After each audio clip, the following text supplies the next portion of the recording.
to you? Well, for the about millionth time in my life, Tony Khan is paying me an exorbitant amount of money to get on my jet out of my palatial mansion in Long Island to come to, let's face it, the armpit of America. I love this country, but unfortunately I would love it 100% if it didn't have this horrible, horrible place known as Tennessee. I mean, let's just say it. Your barbecue. It's garbage.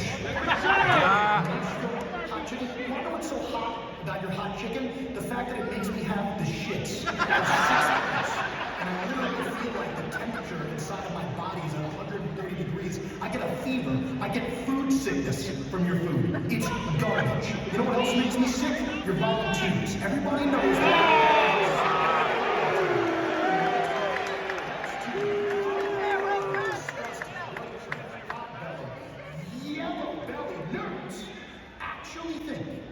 Actually think the predators are good. You want to know why you think predators are good? It's a sexual predator. You guys just the vagabonds, the pigs. But I will give you credit. Tennessee, I will give you credit right here, right now. You have some of the best toilet paper in all the world. I mean, I wiped my ass with this thing over and over and over again.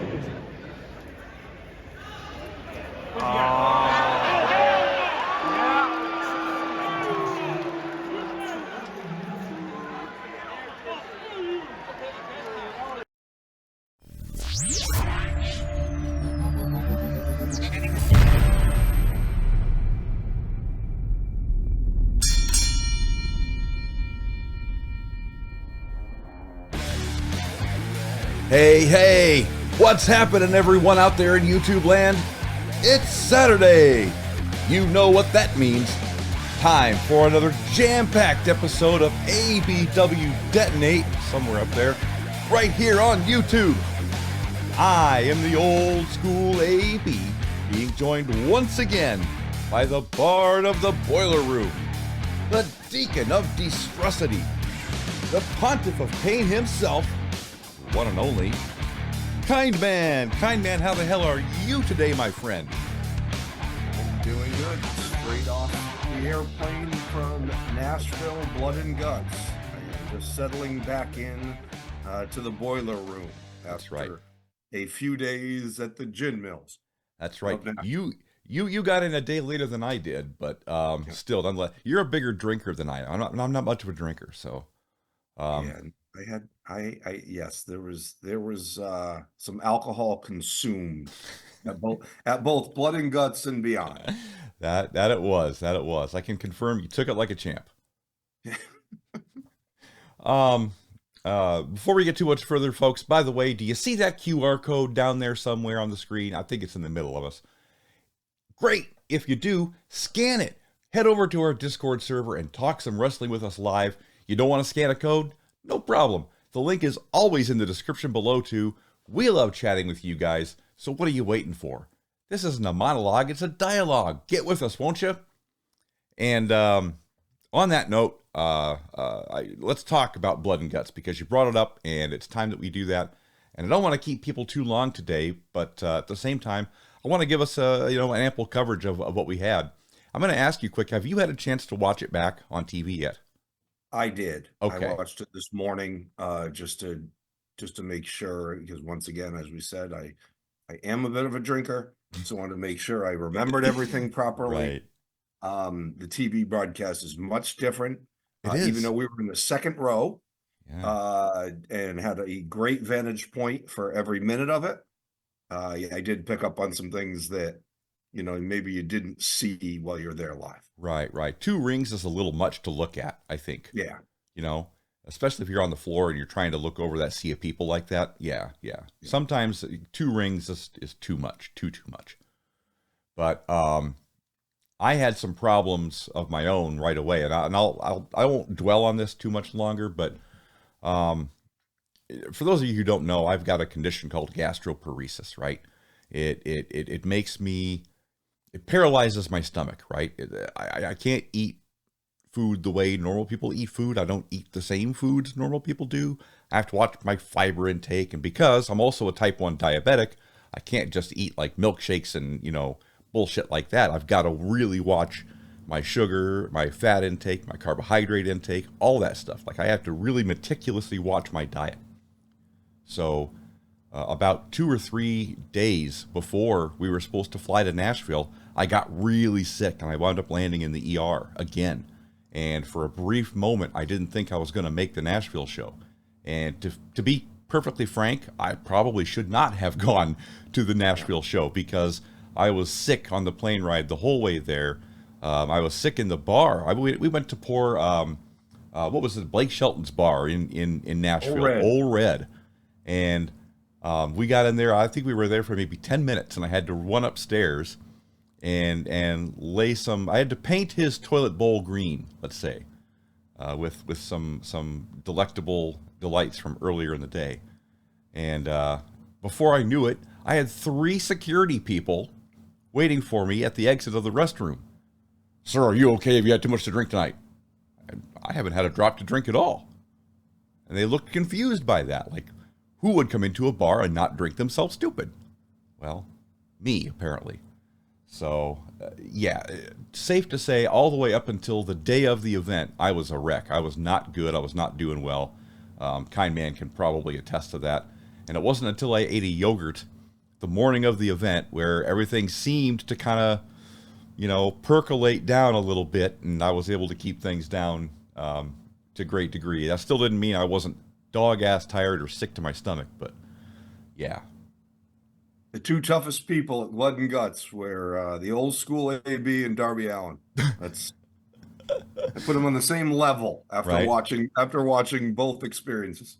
Well, I don't know. Maybe I can take a chair shot like that. Who is it? Jungle Jack Perry took a wicked chair shot. We'll talk about that later. Yeah. But yeah, thank you. I appreciate the compliment. I don't think I'm tough. I think I'm lucky. But that's neither here nor there.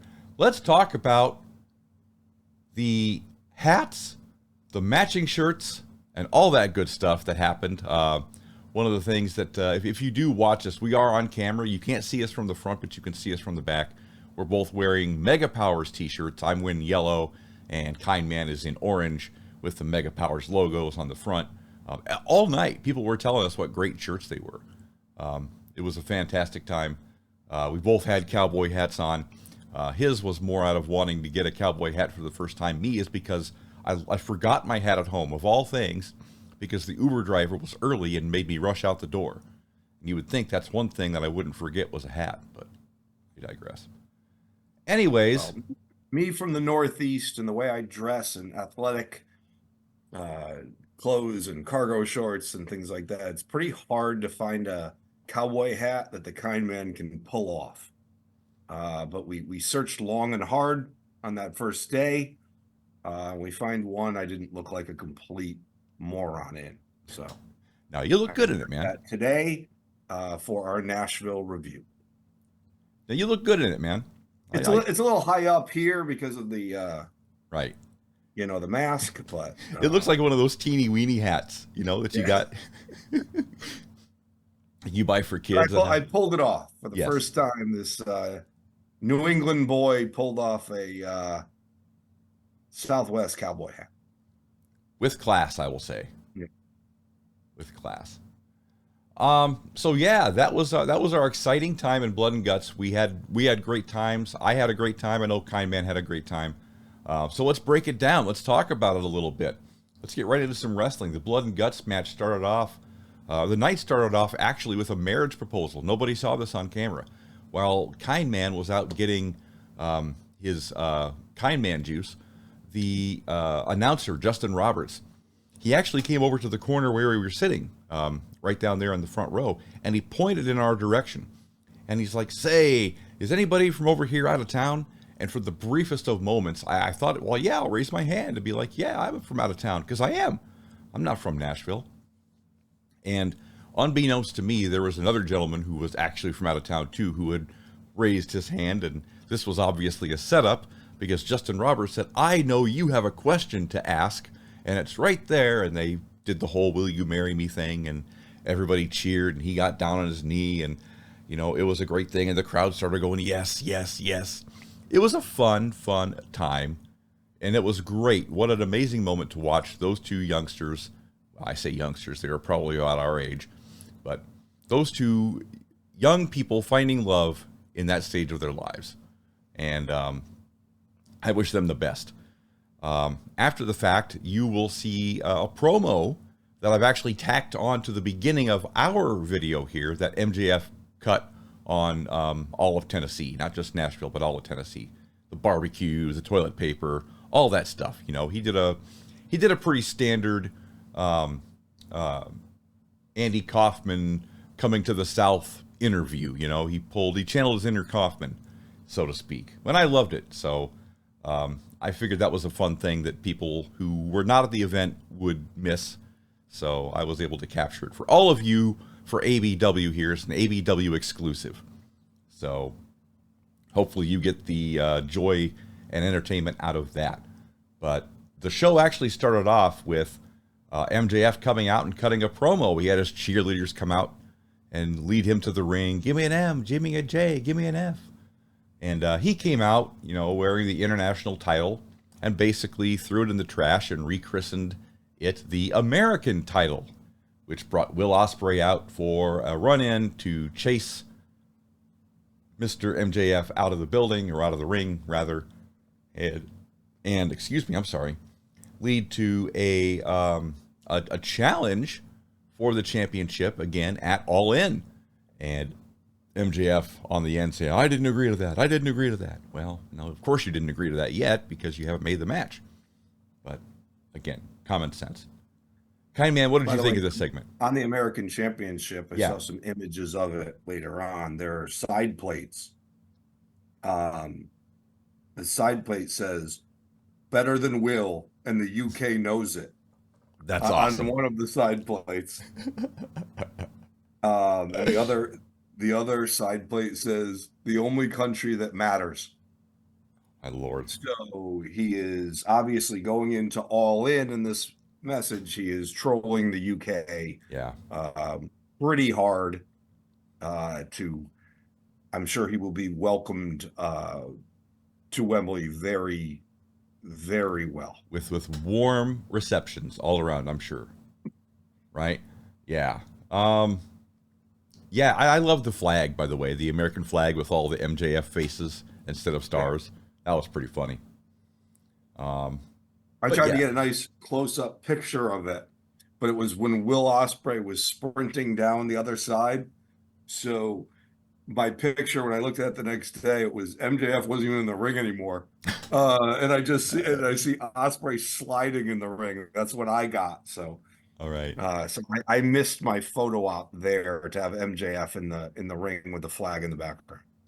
Right. I didn't think about that. Because I really try hard when I'm at these sporting events. I really try hard not to have my camera out the whole time, like try to take it in. But then you see something, I'm like, oh, I want to get MJF with the flag in the background and the streamers coming down, and So since I don't have my camera at the ready, I missed that shot. Yeah, it's a tough line to toe. You know, if I was going to an event, and I'm the same way, right? Believe it or not, I don't like to pull my phone out and record at events. I do it now out of necessity because I want to give our viewers exclusive shots, exclusive bits and little pieces that they may not see, different angles which they may not have seen on television. I got a great shot of Anthony Bowens crashing through the tables, 5 feet in front of us. And if you stick around to the end of this video, which we hope you do, you'll get to see that. But I recorded that too. And by the way, on the TV broadcast, you could see both of us recording. You can. I thought that was so close to us. That was, we were within, when they were 5 feet, you could spit on them. We're staying live in picture in picture. When they started doing that, that's when they started setting up the tables right next to us. And we're like, okay, we know something's coming down here. Something's going down the hard way. Yeah. But yeah, no, it was a great time. And I guess we're getting ahead of ourselves a little bit, but yeah. The first match, and I'm not sure why they wrestled in the far ring, the far opposite end ring, because nobody does that. It's never happened in the history of Blood and Guts or War Games. Nobody's wrestled in that second match or that's, I'm sorry, that far side ring. They've always kept it contained in the prime ring, but whatever. I guess Jericho's the demo blob. He can do whatever he wants. Well, there right? was one match before Jericho, right? The first match No. was wrestled right in front of us at the main ring. You're talking about Jericho was the second match. You're talking about the pre-show match? No, there was one on TV. Jericho was the second match on TV. I Then watched what it was today. the first match? By the way, you're better at this than me. You're the No, you're that's what I'm telling you. There was no the first match was Jericho versus Minoru Suzuki, man. No. Okay, well then we'll put it out to a vote. You out there in YouTube land, correct either me or the kind man. See, my argument really stinks right now because I'm forgetting what it was. It was that chop fest. Yeah. No, the Chop Fest was the Jericho. The first match, yeah. Which was fucking brutal. Yeah, and that was the first match. There was a match before that. I think you're Put it in the imagining comments, something. folks. I'll remember it before we. Okay, all right. Well, you remember it, but I'm telling you, I don't recall that being the case, and I wasn't drinking, so. Right. No, but I watched it this morning, dead sober. Okay. The opening segment was MJF with Will Ospreay running in, and then they ran out Chris Jericho versus Minoru Suzuki. But that was a bullshit match. The only notable thing was Suzuki chopping Jericho in the chest about 9,000 fucking times, cutting him open. You know, Jericho's chops sounded worse, but Suzuki's chops hurt 10 times worse than they sounded. You could just see him catching Jericho in the throat, you know, most of that night, most of the time. He took an ass whooping to Jericho, and I gotta respect the fact that he took that ass whooping. That doesn't mean I have to like this stupid gimmick, this learning tree shit. The bit just sucks. Yeah. The bit just terrible. Sucks. It's and by the way, I'm one of the biggest Jericho fans there is, but he's just ruining it. Yeah, well, he's ruining himself. He's ruining his legacy by doing this stupid shit. And if it doesn't matter to him, then great. It doesn't matter to him. But, you know, if it matters to his fans, then he probably should care. Right. I don't know what I'm talking about, though. But yeah, I wasn't too impressed with that match. I don't think you were either, kind man. I don't think that was something. No, it was just they were just chopping each other. They wrestled into the wrong ring. It was just 95% chops. It was just ugh. Get out of here with that already. And by the way, I am looking online now, and it is saying that was the first match. So maybe I viewed the MJF, Ospreay thing as maybe in my head that was the first match, even though it wasn't a match. Right on. Well, I tell you what, it's a good thing the title wasn't on the line with that little wager. We didn't make a wager on what was the first match. The title wasn't on the line. I'd be the champion right now. Speaking of which, by the way, you know where I was the champion of, and we'll get to that match in a little bit, but I was the champion of predicting who was next coming out in the Blood and Guts. You were very good at that. I think I was 100% almost. I can't take that away from you. You did a good job on that one. No. So that was a crappy match. I mean, I like Minoru Suzuki. He's a tough motherfucker, but, you know, yeah. Anyways, less said about that, the better. Next matchup, I think, was Britt Baker versus Hikaru Shida. And it was a pretty standard match, and it really didn't do anything until the end, until Mercedes Moné came out to cut her promo on Britt. And that was actually just a big distraction for Camille to make her big AEW debut. She had been signed for months and months and just had not debuted. For those of you who don't know who Camille is, she was the previous NWA Women's World Heavyweight Champion and also the bodyguard / manager of Nick Aldis, who at the time was the NWA World Heavyweight Champion instead of the SmackDown General Manager. So it's interesting to see how the two of them went to two completely different companies and do two completely different things. They do two completely different roles. But she's a talented lady. I know some of our audience also enjoys DC Comics. Camille is the equivalent of Giganta from DC Comics. She actually looks very much like her. That's a good way to put it. And yeah, she's a big girl, and she she had some power there. I was very impressed. I'd ask you who she was. And obviously I was sitting there with the right person to explain it to me, but Right. yeah, first time I had seen her, but she's impressive. Yeah. Yeah. Most definitely. Most definitely. You know, she's kind of like a cross between, and I hate to use this comparison, but China and who else? Well, there's nobody else to compare her to. I mean, what did I tell my wife the other night? You ever played Mortal Kombat? Well, I've played every. Right. Yeah. So you know who like the female Goro is in that one, the chick with four arms?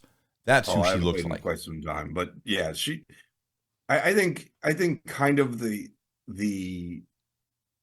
imposing view of China. I can see that. Yeah.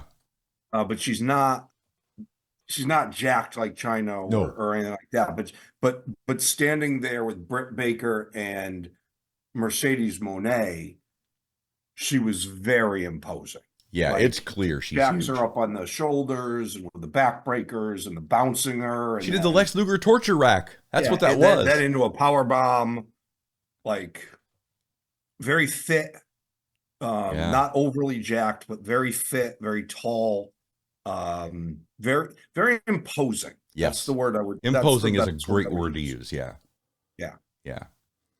But this will most likely lead to Britt Baker versus Mercedes Moné at All In for the TBS Championship, and I am almost 100% certain that after that segment, Britt Baker is not going to win the TBS Championship because Camille will interfere, but that's neither here nor there. I just don't see it happening. We'll get to all that later. By the way, build up before we start making predictions. Build up, right? Speaking of which, are we going to do a build up show for next week? Are we going to do a prediction show? Is the title on the line? We're going to have to. It's SummerSlam. We're going to have to. It's SummerSlam. All right. I didn't even realize that till last night. Well, I didn't realize it until recently either. We'll get it. Yeah, we'll do it. So SummerSlam is one of the ones on our calendar where the belt's on the line. So yeah, we'll have to coordinate an earlier recording time to get out. Yeah, we might have to do a Friday. Yeah, but nevertheless, anyways, enough about that. By the way, I also went to SmackDown last Friday night too, and I was at the SmackDown the previous Friday night because both of them were recorded here in Omaha. How did I get from Nashville to Omaha and then back to Omaha again so fast? And we went to Rampage too. We went to Rampage too. I appeared on both SmackDown and Rampage in the same night, a feat not ever done since what's his name? Ravishing Rick Rude appeared on the same channel, on the same Nitro and Raw on the same night. He was the only other person to do that. So I share a distinction with Ravishing Rick Rude. I appeared on both SmackDown and Rampage on the same night on different channels, same time. I'm a legend in this industry, folks. I'm kidding. I'm not. I'm just picking that up. Anyways, let's get on with the rest of the card. Bryan Danielson has an interview next up where he's interviewed by Jeff Jarrett. Jeff Jarrett told him that he wants Bryan to win the title at All In. And I might be, I wasn't born yesterday, right? I'm a sucker, but I'm nobody's sucker. And I think this is a heel turn coming for Jeff Jarrett. He never turned babyface to begin with, right? He's got sympathy because he was Owen Hart's friend and he wrestled in the Owen Hart tournament.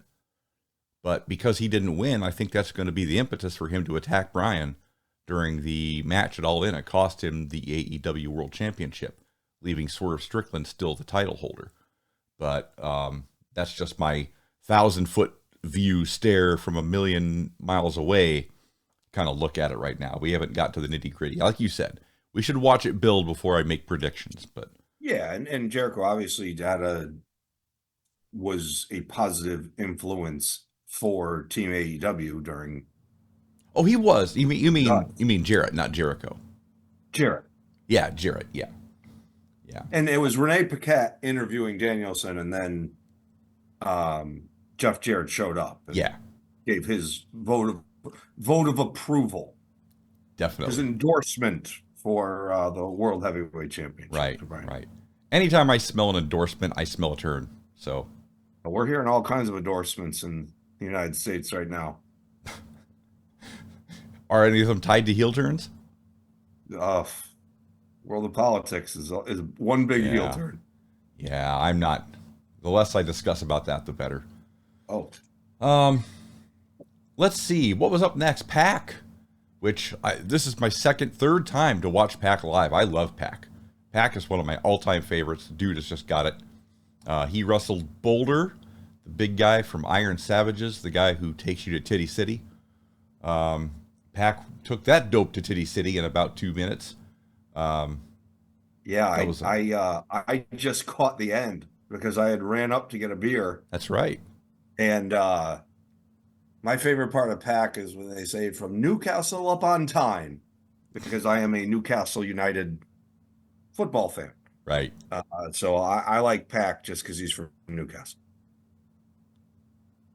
Well, that's an interesting factoid. Yeah. I like Newcastle beer, but that's not the reason I like Newcastle. Yeah. From Newcastle upon Tyne.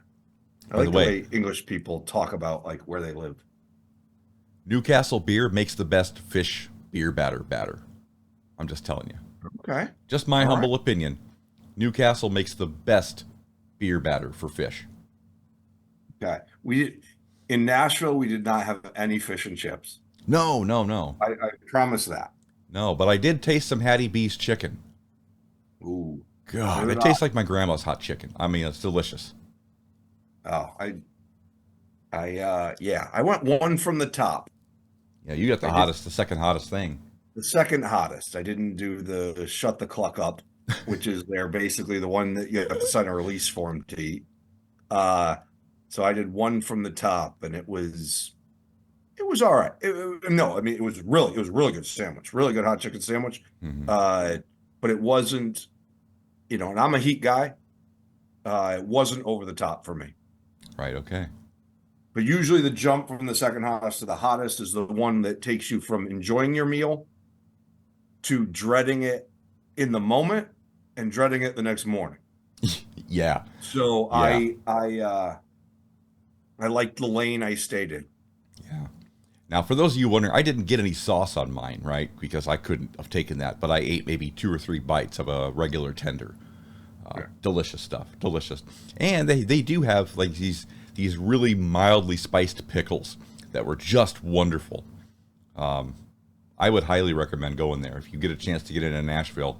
They have them in the airport, so if all you want to do is go to the airport and eat Hattie B's chicken and then get right back on the plane and go home, you can do that. Yeah, and by the way, the Hattie B's is the very commercial, the very yes, well-known one. Like I talked to a few people there. It says, "Oh no, if you want the best hot chicken, I'll send you here." Like Hattie B's is the one that's very well known. Yeah. For that. You talk to the locals, they won't send you there, but I recommend Hattie B's. Hattie B's is really good. I had somebody on my last day there. I was like, "Oh no, you want hot chicken? You go over here. You go down this alley and you take a right." And that's so that is definitely the commercial, the famous one. And by the way, I got nothing bad to say about it. Hattie B's is good stuff. By the way, I didn't realize Acme Feed and Seed was in the hotel. It was in the airport now too. It was. Acme Feed and Seed is a great restaurant as well in Nashville. Yeah. Up next, we had Mariah May in action against a local competitor from Knoxville. I couldn't remember her name. I don't know what it is. I don't think it matters. She was just a jobber. Guess who won that match? Not a big deal, though, because this, again, was just another opportunity for Toni Storm to jump Mariah and declare that she would be defending the AEW Women's World Championship with her life, asking Mariah May if she's prepared to die for this title, because she is. Definitely. She was. I was trying to figure out, and even watching it back today, I was trying to figure out who she was disguised as. One of the ring crew. Okay, because it wasn't even apparent to me who she was disguised as. Oh yeah, but she came. Toni Storm. They played the music, and Mariah May almost just laughed. But she did. She was fooling you. She told them to play the music. Yeah, that's exactly what happened. To jazz everyone up, because it got me out of my seat as soon as I heard the Tony Storm music, and then Mariah May started laughing, like laughing at the crowd Right. because they got Yeah. excited. I got And you. that's when Tony Storm came, and it was Tony Storm got in the ring, and I think they played it out a little too long, where the people so Mariah May is looking directly at us, like she's Right. at the ring ropes right in front of us. We're in the second row, and all of a sudden, everyone around us started chanting, "You fucked up, you fucked up." When Tony Storm is in the ring behind her, and I think they played it out probably about 15 seconds too long, because they're basically. It took Mariah May quite some time to figure out that she's right behind him, right behind her. Yeah. And then Yeah, I don't think the camera angle was shot very well. I don't think it was, you're right, it wasn't timed very well. But I will say this, I think Tony Storm, and this is going to be the subject of maybe future conversations that we have, but Tony Storm, in my humble opinion, is probably one of, if not the most over people on AEW's entire roster. One of the most popular wrestlers on that roster. Oh, yeah. And she's also a world champion. I would also state that, for the record, Swerve Strickland is a world champion. But I don't see him as popular with the crowd overall as Tony Storm is.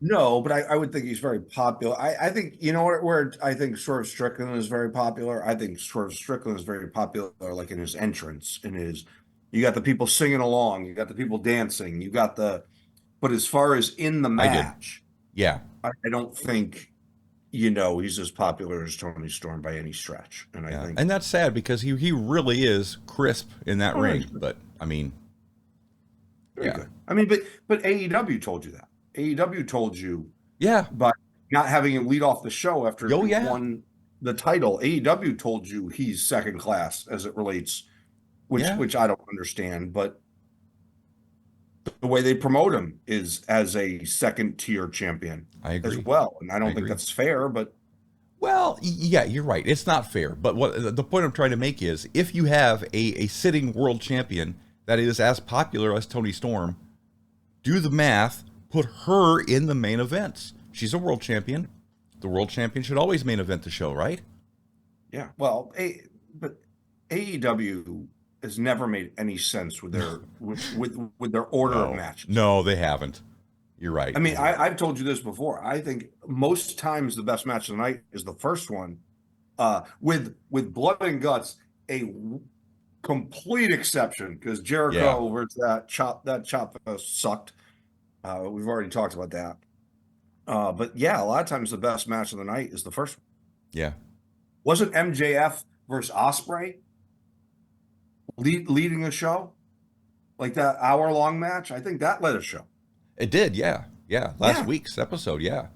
Yeah, that led the show. What are you talking? That was the 30-second match. Didn't you hear what MJF said to the crowd? He beat him in 30 seconds. It was no sweat. No sweat. He didn't have an oxygen mask, right? After the match, that was the best part. That fucking oxygen mask at the end. Like, yeah, I have to have oxygen. Oh, I have to have oxygen. MJF's promo was a little over the top. Yeah. At the beginning. And by the way, I think as we get into this, I think there were a lot of things about Blood and Guts that were a little over the top in watching it the second time. Well, yeah, and let's get into that, because I kind of want to get through this really quick. But the Elite versus the Acclaimed, Darby Allin, Swerve Strickland, and Mark Briscoe. This was a lot. A very long match, but it had to be by design. 45 minutes. 45 minutes, right? 2 cages, a lot of plunder, a lot of objects, things coming into play. Kind Man's favorite, the kendo stick, made an appearance. We even got, we'll talk about that later. Scapegoat came out, and this is what we didn't, you guys don't see this on TV. Scapegoat comes out, and he's just kind of hanging out in the ring for like 2-3 minutes until, who was it? Darby came out? Darby Allin. And there was a scene, I wanted to tell you this, Kind Man.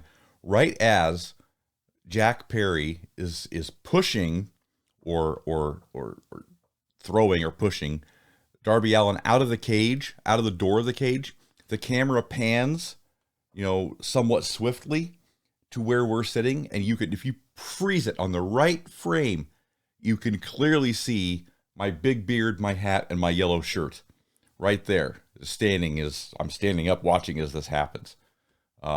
You are being unfortunately hidden, but it is there. If you wanted to see it. I didn't have my mask on. So right. You didn't. You'd have been more recognizable with your mask on. Oh boy. But no, I don't need my secret identity unveiled. But if you guys are really desperate to see me at the show, you can actually pause it right there as the camera is spinning to catch Darby falling out of the cage, and you'll see it. You can't miss it. But I digress. Anyway, let's skip ahead of that. So they battle all around the ring for a little while. They even through the crowds. They didn't come over our way, unfortunately. I would have loved that to happen, but you know, I guess they didn't want to show empty seats on the hard camera side, which is ridiculous because there's never any open seats on the hard camera side right behind the front row. But I don't know what I'm talking about. God, it was a lot. I'm still now trying to remember everything that happened. It was over the top. It was. And it was, and watching it back, and I don't think I thought it was over the top when I was watching it live. Mm-hmm. You know, being there without the announcers, without them telling me what they're hitting them with, and all of that stuff. Like you see it, yeah, you see the board with the barbed wire, you know, the barbed wire sandwich. Oh yeah, the barbed wire sandwich. And you see all of that, and you see, and you pointed it out to me, Darby Allin with thumbtacks in the skateboard wheels. Like, and we saw that really good, where he jumped on the skateboard and put it in the Young Bucks. By the way, one comment I'll make about this, you know who the best wrestlers in this match were? And I'm very critical of them. The ones that were just the best in this match were the Young Bucks. Like that, he did a really cool suplex that he just rolled over into. Like they had a lot of really good synergy and good moves and good like tag team stuff in this match. But what I think the match was marred by is they really overdid the plunder. Oh yeah. They really overdid it. Like, you know, you're not going to light a guy on fire. I don't care like what's going to happen. Like, well, they did. They lit Jack Perry on fire. What? They lit Jack Perry on fire a couple of months ago. Well, I mean, I'm just saying like, okay, well but I guess he wasn't probably handcuffed. No, he wasn't handcuffed at the time. Yeah. You know, there was just way too much. Like they stuffed thumbtacks in the guy Max from the Caster Acclaim that raps. Max Caster, yeah. They shut his mouth and they like made him like chew him. Okay, that's a little over the top. I don't believe those were really thumbtacks that went into his mouth. Right. That they're making him eat. Like, okay, that's a little bit. Yeah, if you swallowed a thumbtack, give me a break. That's no, but they stuffed a whole fistful of thumbtacks into his mouth and then shut his mouth and like made him eat them. Yeah. Like and then the guy from the Young Bucks looks at the camera and goes, "He won't be rapping for a while." And I'm like, okay, yeah, that's a little bit much. Yeah. Yeah, it was a lot.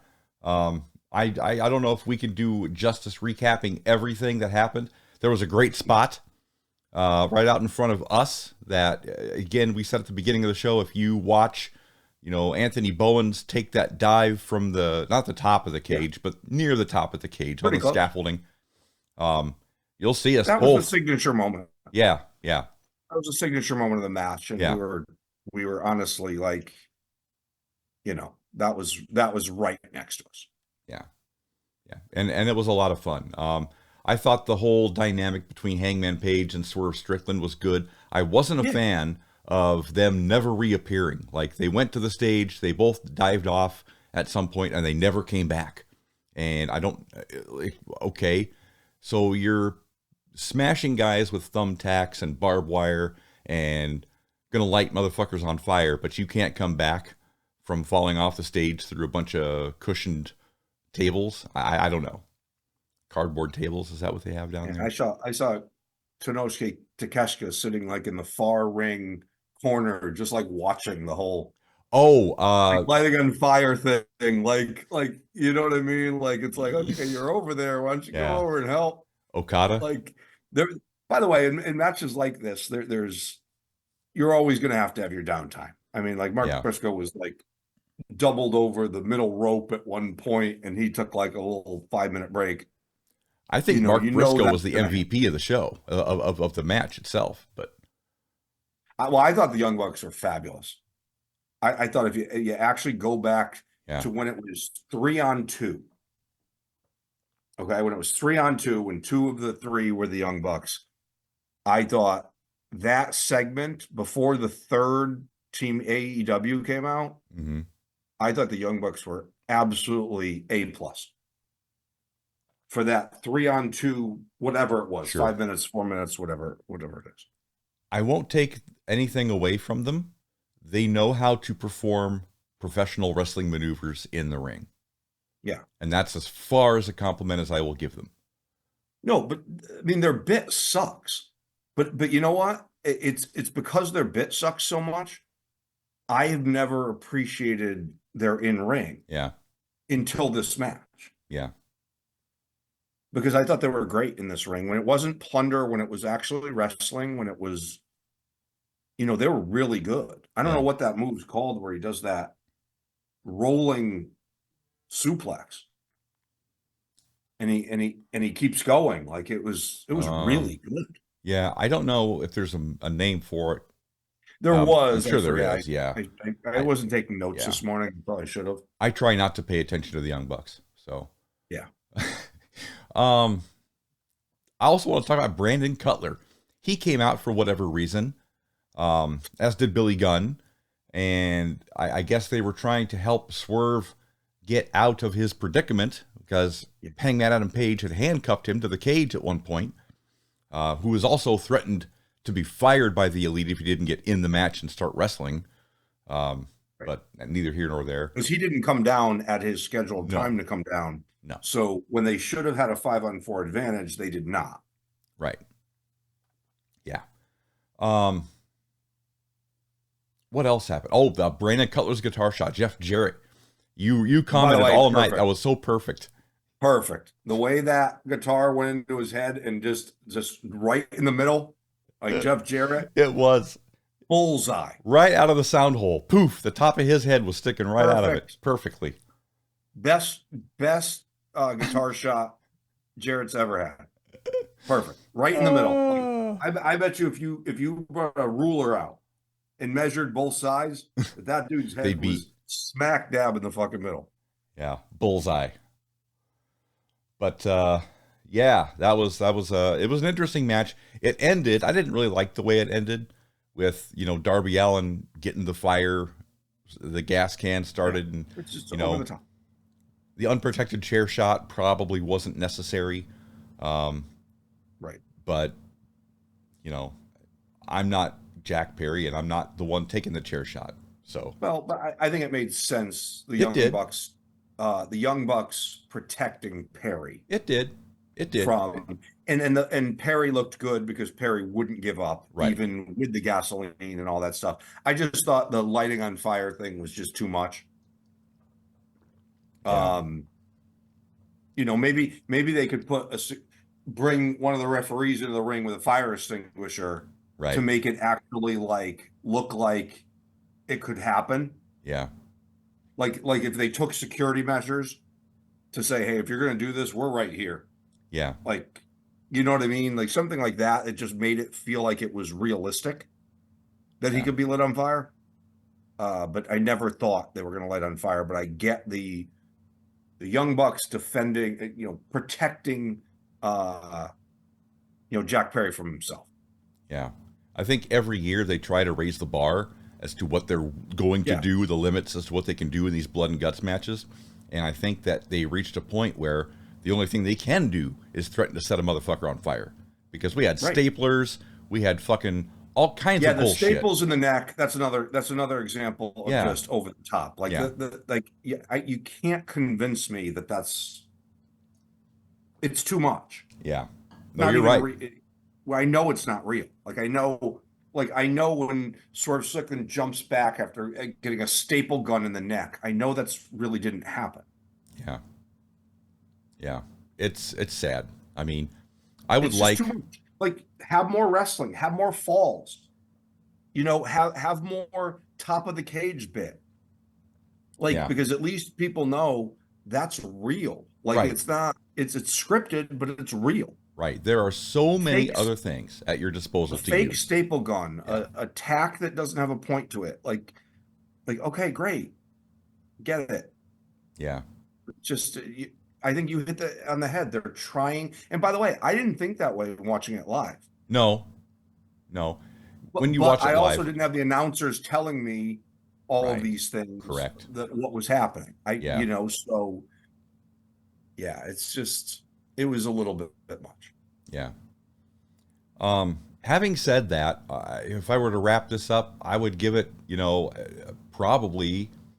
I mean, well, look, I can't be too critical because the bottom line is I got to spend time with my good friend, the Kind Man, and I will never think poorly of this card, of this show, of this match, or of anything that happened, despite some of the gripes and complaints we might have about it. That's our prerogative as consumers to not like Yeah. things once in a while, or to complain about things that might not work for us, or to suggest improvements on the product, as it were. But as far as I'm concerned, 5 out of 5. Okay. 5 out of 5, I just think because of the time I had. I think it was a 5 out of 5 when I was there. Yes. Um, Definitely. And I had no regrets from flying to Nashville No. and getting tickets in the second row of that. Like walking out of that, I was like, good time. Like this Hell is yeah. fucking awesome. Watching it back, it was like, okay, like it would have been a 4 out of 5. Yeah. If that Jericho match didn't happen. So I'll give it a 3 out of 5 watching it back. Jericho docks it 1 point By himself. uh, for that chop fest. Uh, Uh, but being there live. By the way, there's a lot of sports entertainment things that are great on TV, and there's a lot of things that are great live. Blood and Guts was great live. yeah.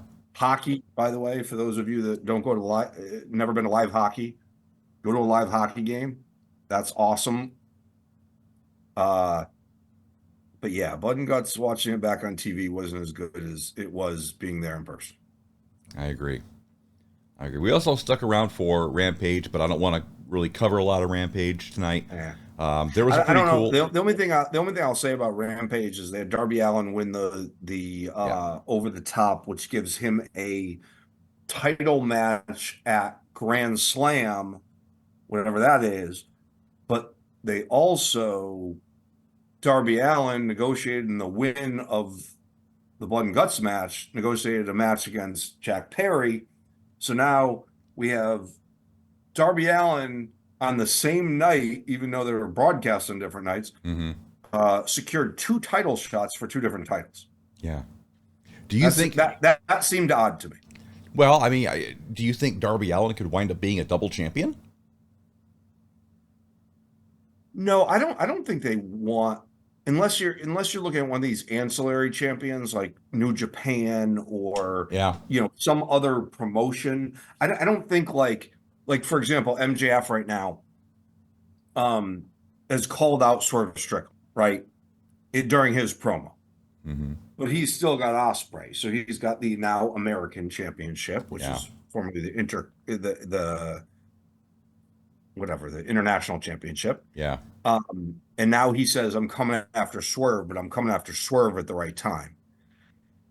So maybe MJF, but I don't think they're going that route. Yeah. So having Darby Allin on the same night in the same building secure 2 different title shots seemed odd to me. Yeah. Yeah. I don't know. But We'll see how it works. We'll see how it shapes out. I love me some battle royals, so I enjoyed the Rampage Yeah. battle royal just because I love battle royals. Yeah, yeah. And I'm the same way. I enjoyed it myself. Never picked the winner to save my life, but yeah. I don't know. And I don't know why I didn't pick Darby Allin as the winner, because usually I'm pretty good at that. Think about this is why I said you're the second toughest guy in Nashville this week. Because think about Darby Allin went through that blood and guts match. He was the first one in the match. Yeah. Then later that night, although everyone else watched it on Friday, it was Wednesday night. Yeah. He outlasted all of those people to win that battle royal. He did. After doing the blood and guts match in the same night. He did. Do you know who the third toughest guy in the arena was that night? Who's that? Brandon Cutler. Well, he came out and took a guitar shot to the head, and then came out with his head bandaged up and got eliminated quickly. Yeah. But one guitar shot is not a 47-minute blood and guts match followed by a 40-minute battle royal. Yeah, no. Yeah, Darby did he did a good job last night. I liked the skateboard bit. Yeah. Where he jumped on, the Young Bucks with a skateboard filled with thumbtacks. That one was fine with me. That's not the first time he's done that either. So AB, that's a really good example. That was unique and not over the top. Mm-hmm. Right? Yeah, it's believable. Yeah, it's believable that he put thumbtacks in the bottom of his skate wheel. Okay, good. It's something we've never seen before. Right. But it's also but it cannot cause death. Right. Yeah. So we're, you know what I mean? So that's where Darby Allin works. Yeah. It's within the realm of possibility that this could be a thing. Yeah. Well, let me ask you this, Mr. Kindman. You have any other final thoughts for this whole thing? Any last words? I have one question for you. One quick question. Yeah. Mariah May, in rewatching it today, came out to the ring with a pink championship belt. What was that? I don't know. So Mariah May came to the ring at Blood and Guts with a championship. I wasn't aware that she was a champion, but maybe I'll go back and look. She had a pink championship belt. A pink belt. All right. Maybe I didn't. Maybe I missed it. And I did not know what that championship was. All right. Well, I'll look into that. Everybody else out there, if you know what it is, and I'm a dummy, let us know in the comments or get on our Discord server. I've left the QR code up all episode. You guys should always be able to get to our Discord server and talk with us because we love it. You can correct me. I'm stupid. Yeah. You can tell me that there was no match before the Jericho match. Now, I already know that now. But for some reason, I thought a match happened there. Hey, it happens to all of us, man. Memory is a funny thing. Listen, Nashville, a lot of booze in Nashville. That's right. And I was partaking. We drank those brain cells away. Yeah. All right. With that, I think I want to wrap this up. We want to thank all of you for taking the time to be with us today. Don't be a jabroni. Drop an elbow on that subscribe button. And if you're feeling extra saucy, frog splash over to that little title, that thumbs up emoji. We would appreciate it. If you can't get enough ABW, I don't blame you. Like I said, head over to our Discord server. It's called Atlantis After Dark. And then you can chat with us real time during pay-per-views and weekly shows. Link in the description below, or again, scan that QR code. Once again, thank you all so much. We'll see you right here next time for another fantabulous banger after banger after banger. So long, everybody. Have a nice day.